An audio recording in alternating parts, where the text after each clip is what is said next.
Well, good morning, class. Today I'm going to show you how to use the template for exercise 4. Of course, you have your APA style cover page, and here you'll have the chart from your previous. Here you have the chart, not from your previous assignment, but it looks similar to it.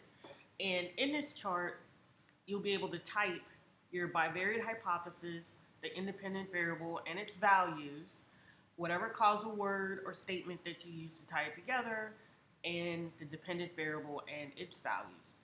Now keep in mind, as you type in here, you can increase the size of each of these cells. So that way you'll have plenty of room to write and it'll be very clear and concise. So it may take up one page or maybe 2 pages, and that's fine. So just wanted to show you that. Okay, and what's new, this is your causal model. And I've already gone ahead and created templates for you to use. You don't have to modify these that much, and I'm going to show you how to do that. And remember, kids, anything in blue, before you submit your paper, you need to delete it because this is merely an example. And throughout the rest of the paper, I've left the blank causal models for you to complete. So I'm going to double click on the example one, which you will see in your paper, so you'll know how to edit it. If you simply hover over any part of it, the drawing, double click, so now you can edit. And you can edit the words instead of time spent studying.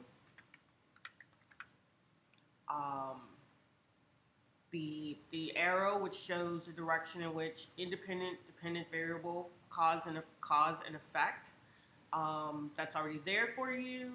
If you needed to change this type or add something in there, as the rest of the examples will be blank, you could do that. And then click Save and Close. Boom! And it's right there in your paper. Now, underneath, you're going to write your bivariate hypothesis. For this example, time spent studying causes a change in the student's test score. Okay? That's your bivariate hypothesis right there. Okay? Now, in the table above, you would basically write that out. Let me see if I can show you. I'm going to copy that. That didn't look real good. So you might not want to copy it because then you're going to have to clean it up. Let me undo that. And I'll just type in time spent.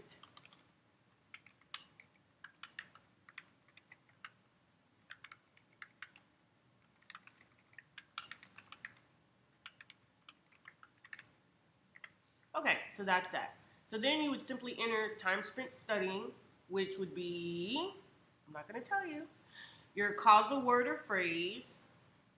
Not going to tell you that one either because you need to be able to write it out. And what would be your dependent variable? I'll go ahead and give you that one. So that would be the test score. So super, super simple. And of course, you could put a range of test scores. So let me take this out because this is actually the template that you're going to be working with. And it's that simple. Then when you finish writing them all, let me reduce the size of this page so you can see. You'll have 2 diagrams on each page. You already have plenty to work with. You don't need to change a whole bunch of stuff. As soon as you get access to this file, simply make a copy of it so you can edit it, put your information in, and you are good to go. So this is a template for exercise 4. Oh, and let me pull over some notes for you. For exercise 4, make sure you read chapter 5. And remember, use the values of the independent variable when you hypothesize. Should put hypothesize. And sex and race can't be considered as dependent variables in the social sciences. And review the causal words and phrases. But if you've read chapter 5, then you know exactly what I'm talking about. So that's all there is to it for how to use the exercise 4 template. Thanks for watching and have a great day.